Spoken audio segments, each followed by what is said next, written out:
Oke, puji nama Tuhan. Kita bersyukur untuk kasih setia Tuhan, kita bersyukur untuk kebaikan Tuhan yang nyata di dalam kehidupan setiap kita. Amin, saudaraku. Saudaraku sekalian, minggu ini kembali saya mau melanjutkan poin yang terakhir atau poin yang ketiga dari seri menjaga hati dengan penuh kewaspadaan. Sebelum-sebelumnya di 2 seri kita telah belajar bahwa kita perlu menjaga hati kita dengan baik. Kita perlu menjaga hati kita karena apabila yang pertama kita belajar, kalau hati kita itu tidak dijaga dengan baik, maka itu akan terbuka untuk banyak hal yang bisa membuat kita marah. Jadi apabila kemarahan kita menjadi tak terkendali, maka itu bisa menimbulkan sakit hati, kekecewaan dan lain sebagainya. Lalu di poin yang kedua kita belajar bahwa kita harus menjaga hati kita agar terhindar dari hal-hal yang mendatangkan masalah seperti kesombongan, ketamakan dan lain sebagainya. Nah, sebelum masuk ke poin yang ketiga, saudara, saya rindu saudara mengerti ketika kita berbicara mengenai hal menjaga hati, saudaraku sekalian, menjaga hati itu adalah hal yang tidak ada batasannya. Tidak ada batasannya. Maksudnya kita tidak bisa berkata demikian loh. Aku akan menjaga hatiku selama 3 tahun. Aku akan menjaga hatiku 5 tahun.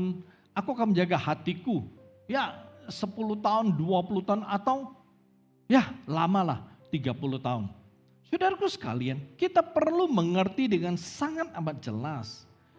Menjaga hati itu merupakan perkara yang harus kita lakukan dan jalani sepanjang umur hidup kita sebagai orang Kristen. Jadi dengan kata lain, bahwa menjaga hati itu gak ada masa berlakunya, gak ada expired date-nya gitu loh. Menjaga hati itu hanya tidak perlu kita lakukan apabila kita udah mati, saudaraku. Oleh sebab itu, selama engkau hidup sebagai orang Kristen, sebagai anak Tuhan, sebagai orang Kristen, saudara, Anda perlu menjaga hati Anda sedemikian rupa. Saudara perlu mengelola hati saudara, perlu mengawal hati saudara dengan sangat amat baik. Amin, saudaraku. Mari katakan pada orang di sebelahmu, jaga hati. Saudaraku sekalian, mari kita akan kembali melihat mengapa kita perlu menjaga hati kita. Ini poin terakhir, yaitu agar kita senantiasa itu bisa memancarkan keindahan kasih.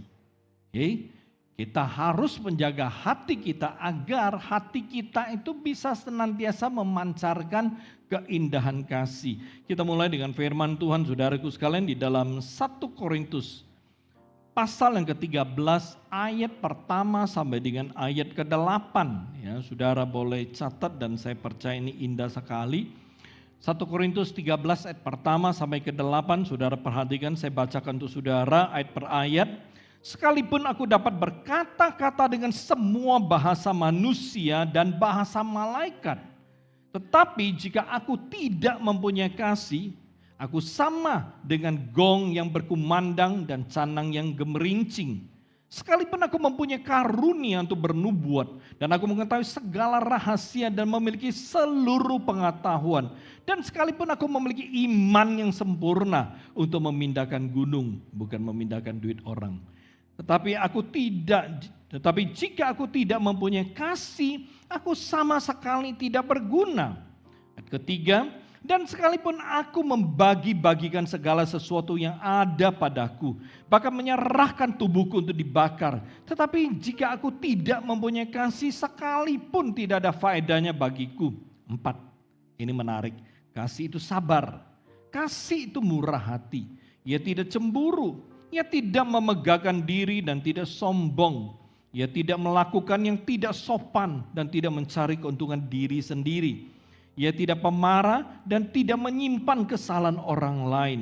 Ayat ke-6, ia tidak bersukacita karena ketidakadilan, tetapi karena kebenaran. Ia menutupi segala sesuatu, percaya segala sesuatu, mengharapkan segala sesuatu, sabar menanggung segala sesuatu. Ayat ke-8 terakhir, kasih tidak berkesudahan, nubuat akan berakhir, bahasa roh akan berhenti, pengetahuan akan lenyap. Amin.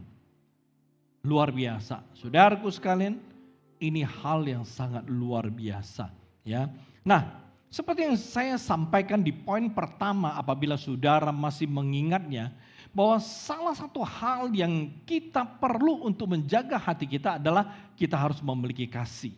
Ya, itu di poin pertama, di seri pertama yang saya katakan kalau kita mau menjaga hati kita. Ya, jadi harus memiliki kasih.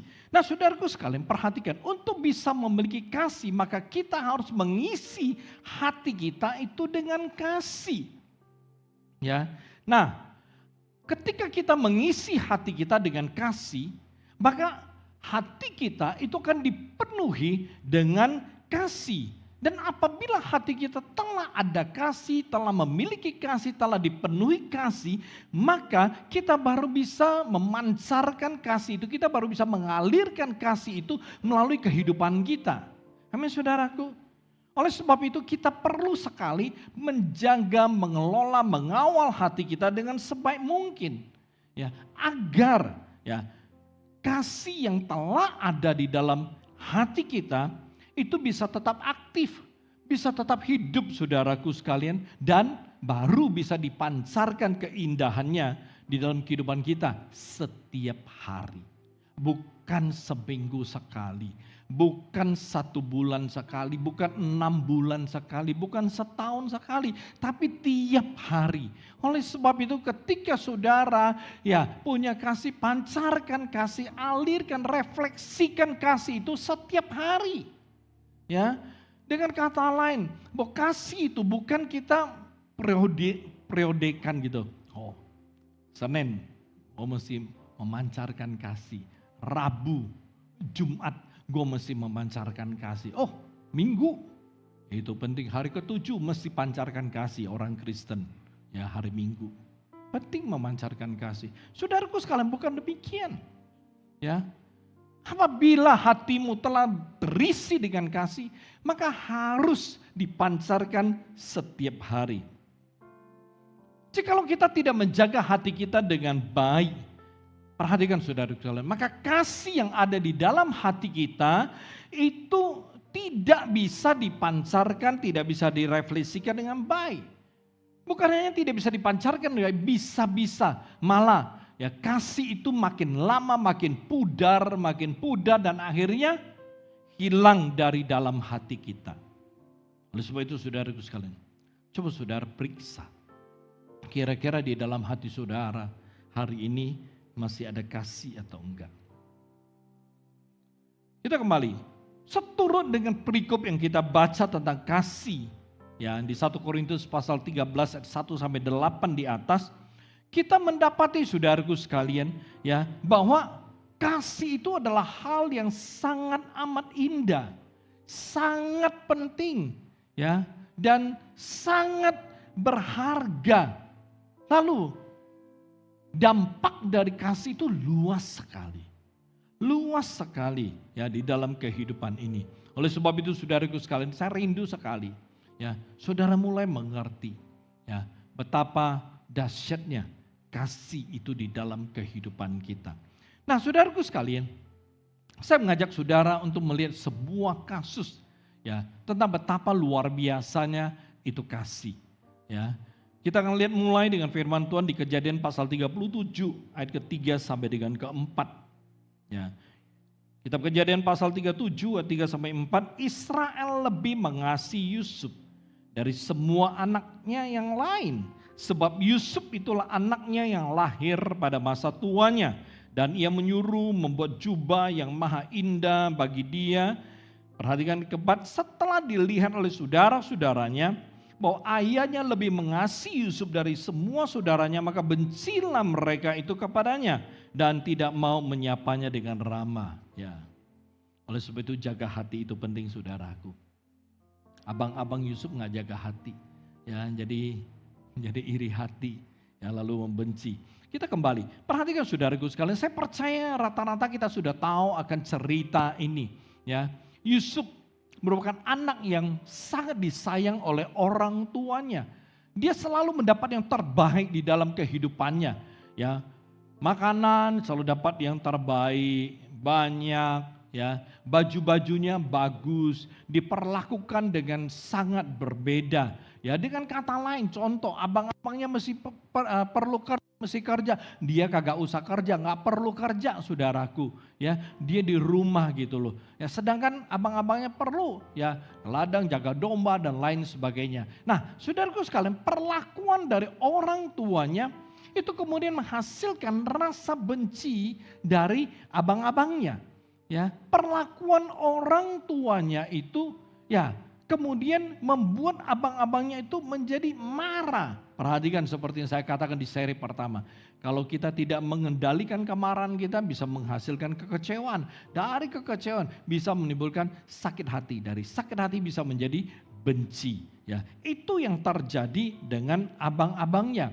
Saudaraku sekalian, bukan hanya itu, kebencian mereka itu kemudian bertambah ketika Yusuf bermimpi dan menceritakan mimpinya itu kepada ya keluarganya. Dia punya dua mimpi yang luar biasa dan kedua mimpi itu menjelaskan bahwa abang-abangnya, orang tuanya itu akan tunduk, itu akan takluk, itu akan bersujud kepada dia.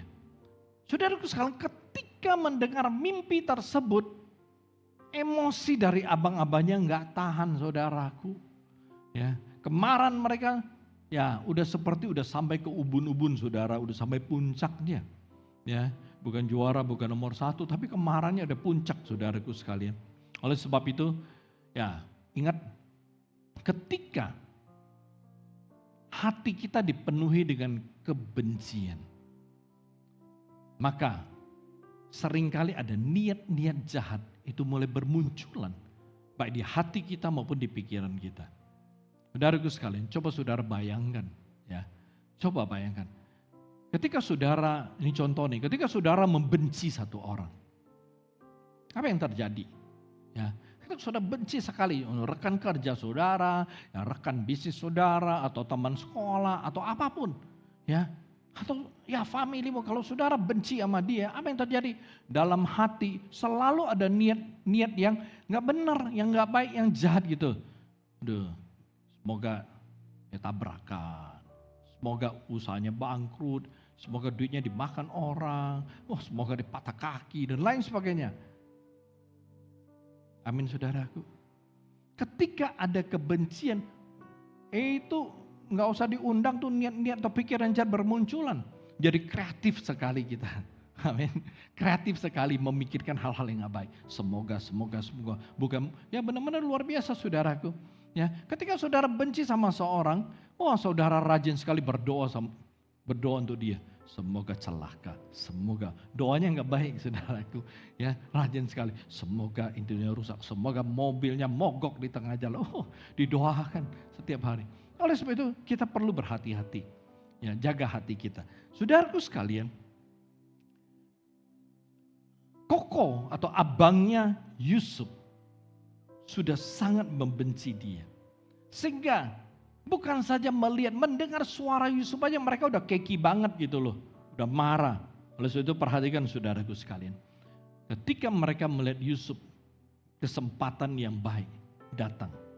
Kejadian pasal 37 ayat ke-23, 24. Firman Tuhan berkata seperti ini. Baru saja Yusuf sampai kepada saudara-saudaranya.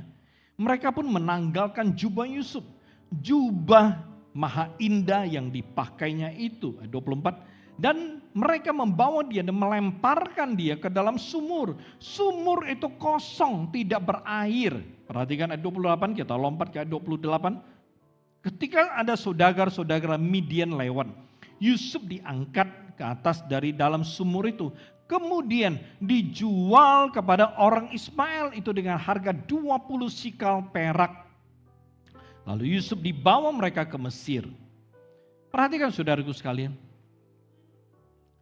Ketika melihat Yusuf, karena papanya berkata kepada Yusuf begini, Yusuf, ini udah agak lama nih, karena abangnya membawa domba dan peliharanya untuk cari rumput makan agak jauh, ya. Jadi mungkin makan waktu ya Dibandingkan yang biasa, ini agak lama. Oleh sebab itu saudaraku sekalian, bapaknya berkata, Yusuf, coba deh pergi ngelihat koko-kokomu, abang-abangmu, ya keadaan mereka baik atau enggak. Saudaraku sekalian, Yusuf berangkat. Ya, Yusuf berangkat.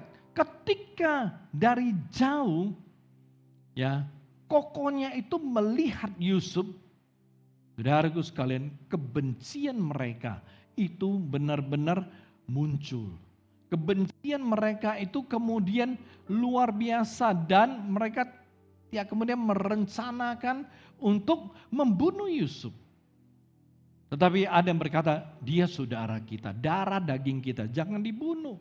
Ya, lalu ya Yusuf ditangkap, jubahnya ditanggalkan, lalu dilempar ke sumur kosong. Dan akhirnya seperti kata firman Tuhan, Yusuf dijual.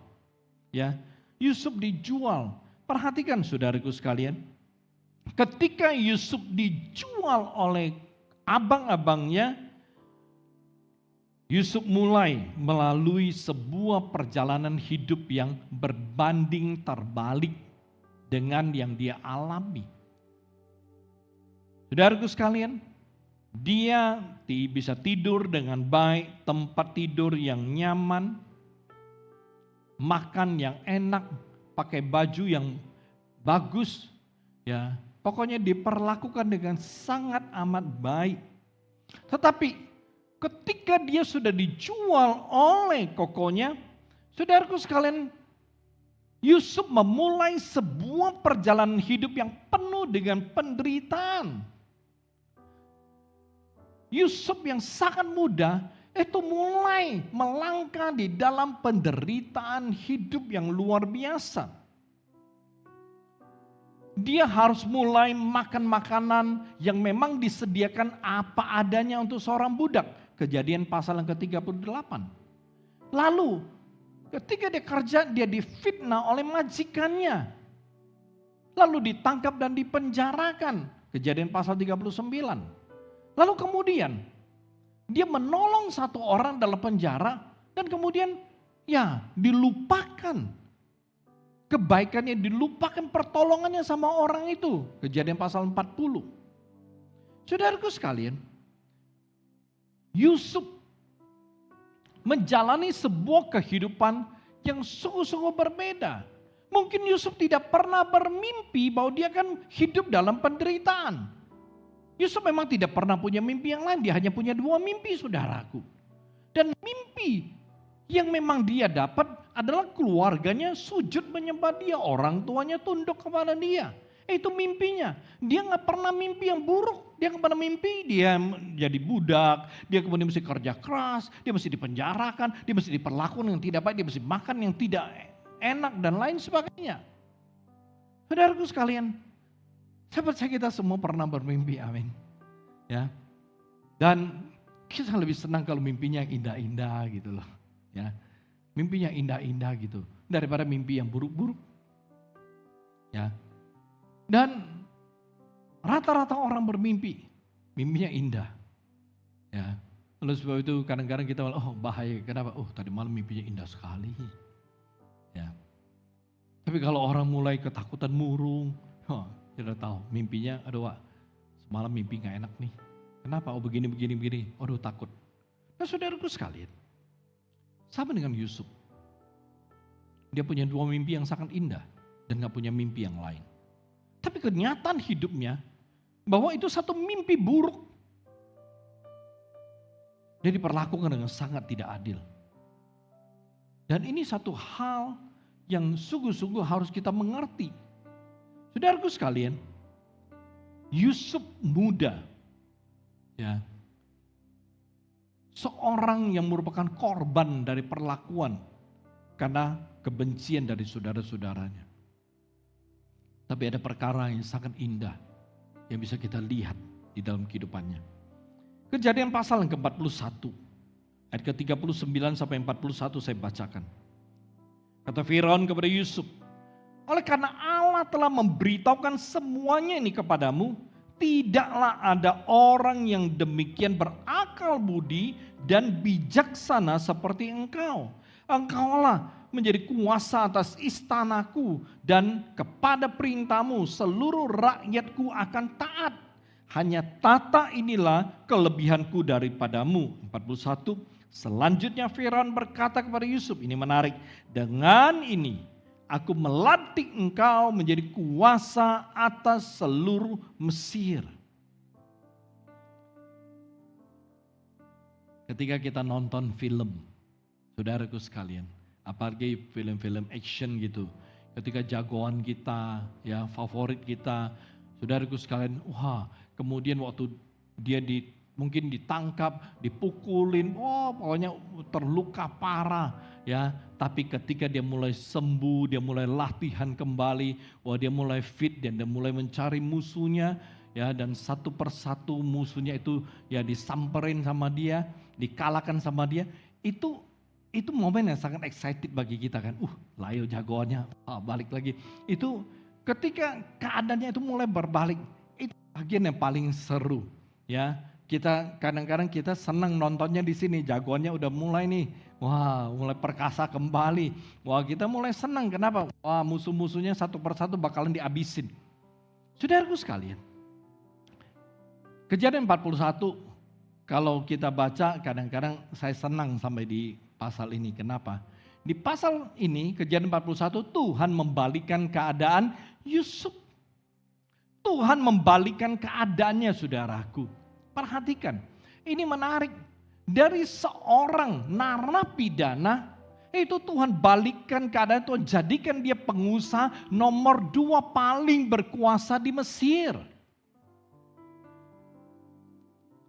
Saudaraku sekalian, satu hal yang saya rindu saudara mengerti, bahwa kita punya Tuhan yang sanggup membalikkan keadaan kita. Kita punya Tuhan yang sanggup mengubahkan ya kita punya kehidupan dan keadaan. Ini yang saya rindu saudara mengerti. Tuhan punya janji. Ya, Ulangan 28 ayat 13 itu janji berkata seperti ini, Tuhan akan mengangkat engkau menjadi kepala dan bukan ekor. Ya, engkau akan tetap naik dan bukan turun apabila engkau mendengarkan perintah Tuhan Allahmu yang kusampaikan pada hari ini kau lakukan dengan setia. Saudaraku sekalian, oleh sebab itu apapun yang terjadi dengan hidupmu, mungkin engkau gagal ya dalam usahamu, mungkin ya situasi kondisimu itu yang dari ya baik menjadi kurang baik, bahkan menjadi tidak baik. Ya kerjaanmu gagal, usahamu gagal, keluargamu juga berantakan, hubungan di dalam pernikahanmu juga bermasalah. Saudaraku sekalian, segala sesuatu indah ya, mimpi yang indah telah menjadi mimpi yang buruk. Segala sesuatu indah telah menjadi ya tidak enak untuk dilihat, dirasakan, didengar. Itu keadaanmu mungkin. Tapi saudaraku sekalian, siang hari ini saya mau katakan kepada saudara bahwa saudara punya Tuhan yang sangat luar biasa. Tuhan yang tidak pernah tertidur. Penjaga Israel itu tidak pernah tertidur. Tuhan penjagamu itu tidak pernah tertidur. Saudaraku sekalian, oleh sebab itu Tuhan sanggup menolongmu. Dia sanggup mengubahkan hidupmu. Dia sanggup membalikan keadaanmu. Oleh sebab itu apapun yang engkau alami, hadapi sekarang, apapun situasi kondisimu, saya mau saudara percaya. Saya mau ada percaya bahwa Tuhan itu sanggup membalikkan keadaan saya, sanggup mengubahkan situasi saya. Kenapa? Karena dia Tuhan yang punya janji dan dia memberikan janji itu untuk Anda dan untuk saya. Tuhan kalau berkata aku akan menjadikan engkau kepala bukan ekor, itu yang Tuhan akan lakukan. Kalau Tuhan berkata aku akan membuat engkau terus naik bukan turun, itu yang Tuhan akan lakukan. Tapi saudaraku sekalian, perhatikan. Jangan hanya ambil bagian depannya, A-nya. Ya, tapi lihat, Tuhan bilang apa? Ya, apabila engkau mendengarkan perintah Tuhan, bukan mendengar doang, tapi kau lakukan dengan setia. Oke? Ketika engkau dengar firman Tuhan, ya, lalu kau lakukan dengan setia, maka Tuhan akan jadikan engkau kepala bukan ekor. Dia akan terus buat hidupmu naik bukan turun. Oleh sebab itu saudaraku sekalian, jangan dengar firman Tuhan masuk dari telinga kanan keluar telinga kiri. Ya, dengar aja kagak masuk. apalagi dilakukan. Kalau saudara nggak dengar, saudara nggak ngerti gimana saudara lakukan. Ketika saudara tidak dengar firman Tuhan, artinya saudara tidak terima itu firman. Ya, kalau saudara tidak terima firman, saudara nggak punya firman. Apa yang saudara mau lakukan? Oleh sebab itu saudara sekalian, ada banyak orang berkata, ini ayat luar biasa, tapi kok gue belum ngerasain ya kuasa dari ayat ini. Saudara sekalian, sederhana sekali. Saudara tinggal periksa. Ketika dengar khotbah, saudara dengar atau enggak? Kalau memang saudara dengar, tapi saudara lakukan atau enggak? Amin saudaraku.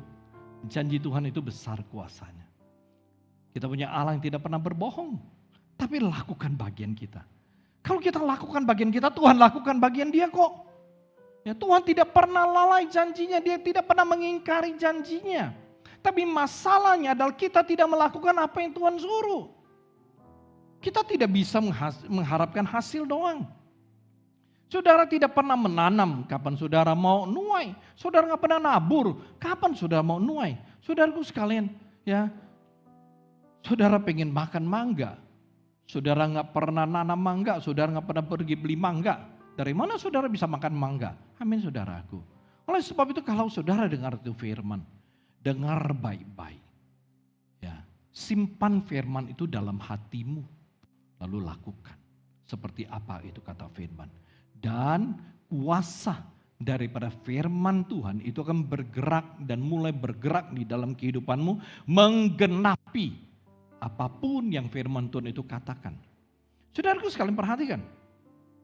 Pasal 41 dari kitab Kejadian ini kita melihat bahwa Yusuf telah berubah menjadi seorang yang memiliki kekuasaan penuh.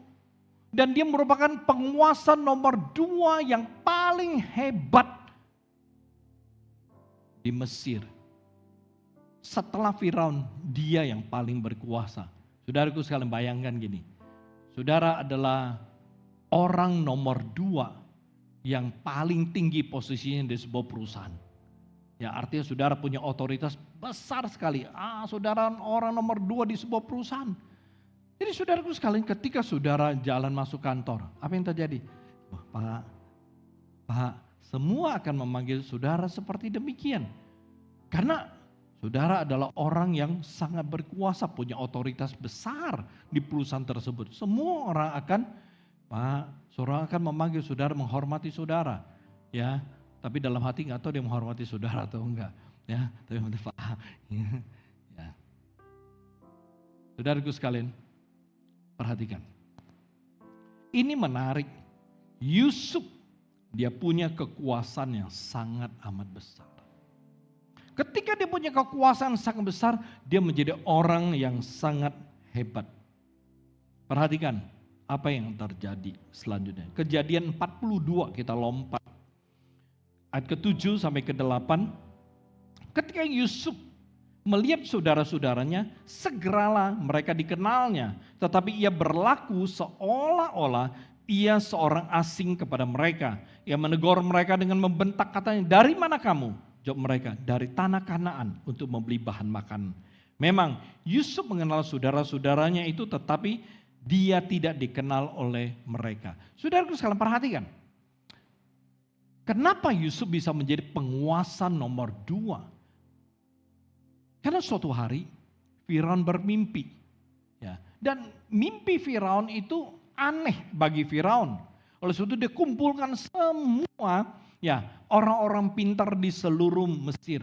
Dari orang-orang cerdas, orang hebat, pokoknya dari dukun semua dikumpulin. Tapi tidak satu pun yang bisa menjelaskan arti daripada mimpi Firaun. Saudaraku sekalian, ketika Firaun kebingungan, marah karena tidak ada yang bisa mengartikan mimpinya, tiba-tiba ada satu anak buahnya ingat, dulu gue punya mimpi di dalam penjara dan diartikan oleh salah seorang narapidana. Dia ingat, lalu dia kasih tahu Firaun. Firaun berkata, bawa itu orang. Yusuf dibawa. Lalu Firaun menceritakan kepada dia begini, dalam mimpiku ada muncul 7 lembu yang gemuk. Ya, tapi kemudian muncul 7 lembu yang kurus. Lalu lembu yang kurus itu memakan lembu yang gemuk. Dan dengan hikmat yang Tuhan berikan kepada Yusuf. Saudaraku sekalian, Yusuf bilang begini, ya 7 lembu gemuk itu menandakan 7 tahun kemakmuran. Ya, lalu 7 lembu yang kurus itu adalah masa kelaparan atau kekeringan. Dan Firaun bertanya, apa yang harus dilakukan? Lalu Yusuf berkata demikian, dalam 7 tahun masa subur, makmur, kumpulkan ya stok makanan. Ya, saudaraku sekalian, ketika Firaun mendengar, lalu Firaun bilang apa? Yang kita baca tadi, tidak ada orang yang lebih berhikmat dibandingkan engkau. Langsung berkata, engkau handle, langsung diangkat, dilantik menjadi seorang yang membawahi segala sesuatu di Mesir. Sejak saat itu Yusuf menjadi Perdana Menteri Mesir yang sangat berkuasa. Apa yang Yusuf lakukan? Selama 7 tahun masa kemakmuran, kesuburan, Yusuf buat banyak sekali lumbung. Lumbung-lumbung dia buat, kemudian semua bahan-bahan makanan mulai disetok sama dia. Dia mulai nyetok gandum dan lain sebagainya. Dan dia semakin banyak stoknya. Dan dalam 7 tahun, dia telah mengumpulkan banyak bahan makanan. Apa yang terjadi? Yang terjadi adalah sesuai dengan apa yang Yusuf katakan. 7 tahun kedua adalah masa kelaparan, kekeringan. Orang-orang mulai kesulitan, apapun ditanam nggak tumbuh, nggak menghasilkan dari tanah. Dan mulai kelaparan. Dan itu bukan saja di daerah Mesir, tapi sampai di daerah Kanaan, Yudea, dan lain sebagainya. Oleh sebab itu saudaraku sekalian, abang-abangnya Yusuf, keluarga mereka yang tinggal di Kanaan juga kena imbas, ya, kena dampak dari kekeringan. Akhirnya mereka terpaksa mencari bahan makanan. Dan mereka mendengar kabar bahwa bahan makanan banyak di Mesir, viral, saudaraku. Ya, lalu bapaknya berkata, pergilah, belilah bahan makanan di Mesir supaya kita tidak kelaparan. Oleh sebab itu saudaraku sekalian, itulah perjumpaan pertama Yusuf dengan saudara-saudaranya.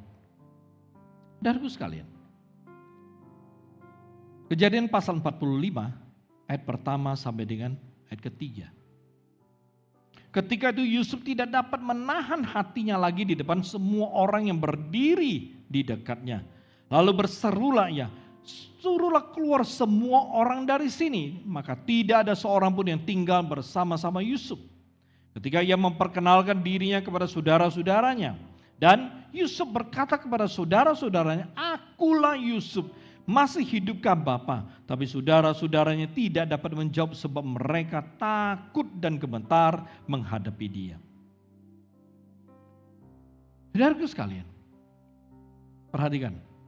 Di dalam kehidupan kita, ya, baik di rumah, di tempat kerja, di sekolah, ya, sengaja ataupun tidak, bisa saja kita melukai orang lain melalui perkataan kita, perilaku kita, sikap kita, dan lain sebagainya.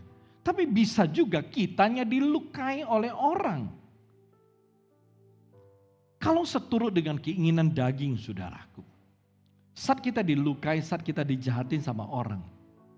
Lalu pas ada kesempatan untuk membalas sakit hati kita, itu pasti depan mata. Rasanya pingin banget membalas. Amin saudaraku. Saya berikan contoh. Sudah contohnya Anda pernah bekerja. Ya mungkin Anda pernah kerja lalu saudara diperlakukan tidak baik sama bos saudara. Saudara dilecehkan, saudara dihina habis-habisan oleh bos saudara. Lalu saudara keluar dari kerjaan karena sakit hati. Ya, dan saudara kemudian karena sakit hati saudara berjuang keras. Ya, saudara bekerja keras dan saudara bertekad pokoknya gua nggak mau jadi orang susah dah. Ya, gua mesti sukses supaya gua nggak dihina, nggak diperlakukan dengan tidak baik. Dan benar, saudara sukses. Ya, saudara berhasil Dan saudara punya perusahaan makin hari makin besar. Suatu hari, ya, tiba-tiba saudara dapat telepon, ya, dan ketika sudah tanya dari mana, lalu orang di seberang telepon bilang dari PT ini. Begitu saudara mendengar itu nama PT dan mendengar nama orang di seberang telepon, saudara benar-benar marah. Saudara ingat sekali itu bos saudara, mantan bos yang dulu menghina, memperlakukan saudara ya dengan sangat tidak baik. Apa yang terjadi? Saudaraku sekalian, bos itu telepon gini, Pak, saya membutuhkan bahan baku yang hanya ada di perusahaan Bapak sekarang ini. Kami sangat membutuhkan itu bahan baku. Ya, perusahaan kami ingin membeli itu bahan baku. Permisi tanya saudaraku, ketika saudara tahu itu mantan bos lu yang pernah ngejahatin lu, itu kemudian membutuhkan barang satu-satunya yang saudara miliki, kira-kira saudara mau jual ke dia atau enggak? Atau saudara berpikir ini kesempatan nih, gue balas dia. Nah, dulu gue butuh dia, dulu dia hina gue, dulu dia ya perlakuan gue nggak baik. Sekarang, nah dia butuh barang gue, habislah dia. Nah, saudaraku sekalian, kira-kira apa tindakan saudara? Ketika saudara punya kesempatan membalas seperti ini, mau jual atau enggak? Atau saudara bilang, mau kasih dia habis dah, gue jual 10 kali lipat lebih tinggi dari pasaran. Kenapa? Karena saudara punya kekuasaan yang luar biasa saat itu. Saudara jawab sendiri. Kesempatan yang sama datang sama Yusuf, saudaraku.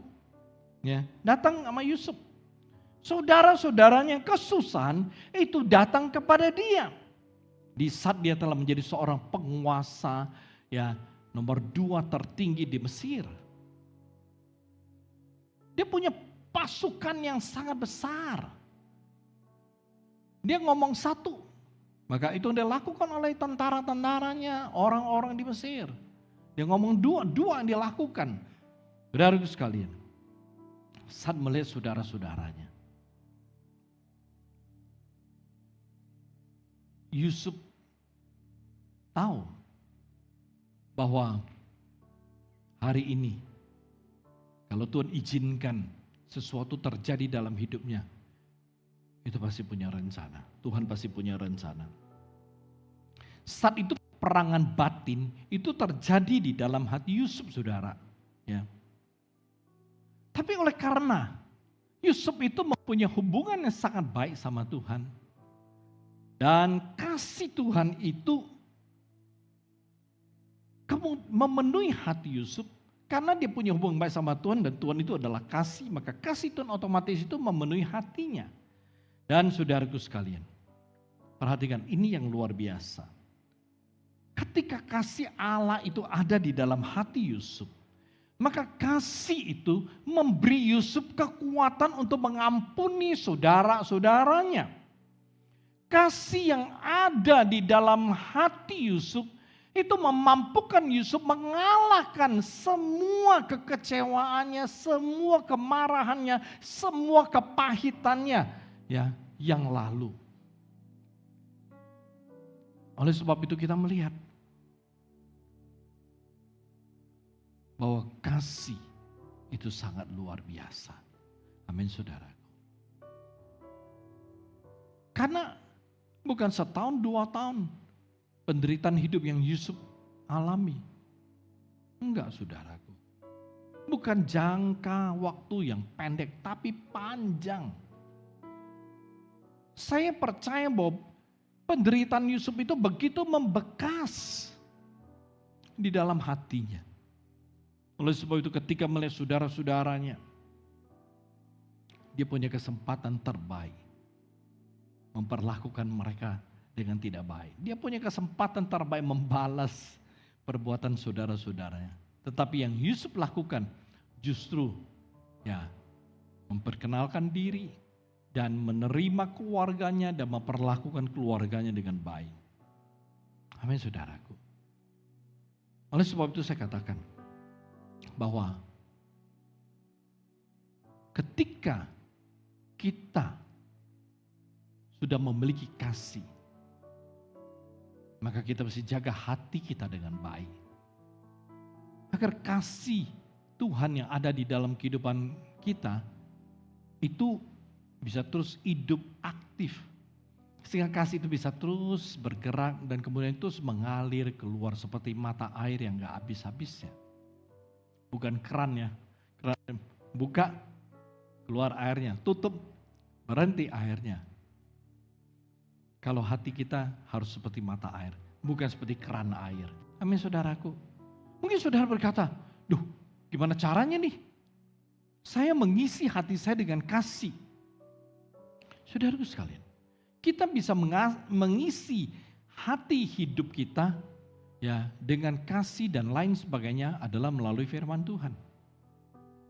Kalau saudara berkata, saya mau isi hatiku dengan firman, dengan kasih. Baca 1 Korintus 13, 1 sampai dengan 8. Baca tiap hari saudaraku. Kalau perlu 1 hari 2-3 kali, saudara baca. Ya, ketika saudara baca, terus baca 1 Korintus 13, 1 sampai 8, terus baca sampai bahkan saudara kemudian bisa hafalnya. Saya mau katakan itu firman akan berdiam di dalam hatimu. Itu firman telah tertanam di dalam hatimu. Ya, dan ketika kasih itu ada dan tertanam dalam hatimu, maka kasih itu akan menjadi sebuah alarm. Oleh sebab itu ketika pikiran kita yang tidak baik timbul, maka ada warning dari hati kita. Kasih tidak melakukan yang tidak sopan. Ya, ketika ada kita pengen untuk melakukan sesuatu yang tidak baik, ya, dalam hati, ya, itu kasih akan berbicara. Kenapa? Karena kita telah mengisi hati kita dengan kasih. Kita baca tuh firman, ya, maka firman itu akan tertanam di dalam hati kita. Mari saudaraku sekalian. Oleh sebab itu, kenapa ada orang Kristen yang enggak punya firman Tuhan di dalam dirinya, dalam hatinya? Ya saudara enggak pernah baca firman Tuhan. Waktu baca pun enggak baca sungguh-sungguh. Lalu kalau saudara tidak baca, lalu kalau saudara saatnya baca tapi tidak melakukan, ya sama juga. Saudaraku sekalian, sama seperti saudara sekolah. Ya, saudara belajar teori, tapi saudara nggak praktekin. Ya, saudara juga tidak akan menguasai. Ya, tapi kalau saudara udah ngerti teorinya, saudara praktekkan, lakukan, lama-lama saudara akan menguasai. Sama. Saudara baca firman, itu firman akan tertanam dalam diri saudara. Ya, dan kalau firman itu tertanam, firman itu baru bisa bertumbuh. Ya, kalau bertumbuh akan menghasilkan buah. Dan itulah saudara bisa melihat kuasa firman dalam hidup saudara. Amin saudara. Oleh sebab itu mari. Ya, isi hati kita dengan kasih, lalu jaga hati kita dengan baik. Agar hati kita bisa memancarkan keindahan kasih tersebut di dalam kehidupan kita. Amin. Mari kita belajar bersama-sama. Dan saya rindu ya bahwa pelajaran menjaga hati dengan penuh kewaspadaan adalah pelajaran yang sangat amat penting bagi kita sebagai orang Kristen. Kalau kita jaga hati kita dengan baik, saya percaya hidupmu akan jauh dari masalah. Ya, kalau saudara jaga hatimu dengan baik, saudara bisa hidup dengan damai, bahagia. Saudara bisa hidup dengan tenang. Ya, amin. Mari kita tundukkan kepala saudaraku. Kita datang kepada Tuhan, renungkan kebenaran firman Tuhan yang kau dengar. Kita telah mendengar seri ini selama 3 minggu berturut-turut. Dan saya rindu sekali saudara boleh mengerti dan dimengertikan dengan baik mengenai menjaga hati. Haleluya. Ubah hatiku Mari saudaraku sekalian, bawa hatimu kepada Tuhan siang hari ini. Datang kepada Tuhan dengan sungguh-sungguh. Taruh hatimu di atas mezbahnya Tuhan.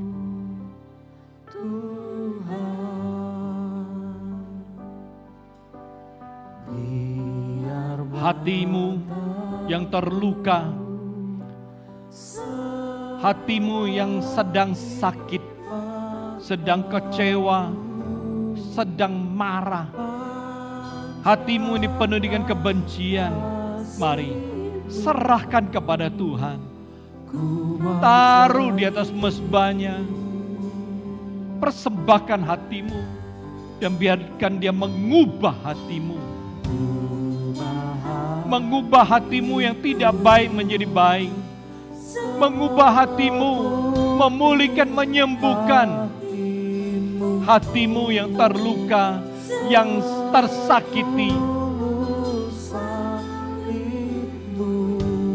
Mari datang saudaraku kepada Tuhan dan izinkan Dia menyatakan kuasa-Nya.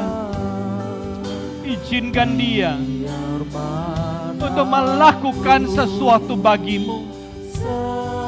Izinkan Dia mengubah keadaanmu, mengubah hatimu. Dan biarkan sekali lagi hati yang baru Tuhan berikan kepadamu. Hati yang lembut, hati yang penuh kasih, hati yang dari Tuhan. Itu diberikan kepadamu. Dan saya percaya ketika Tuhan mulai mengubah hatimu, maka hidupmu juga akan berubah. Haleluya, glory Jesus. Haleluya.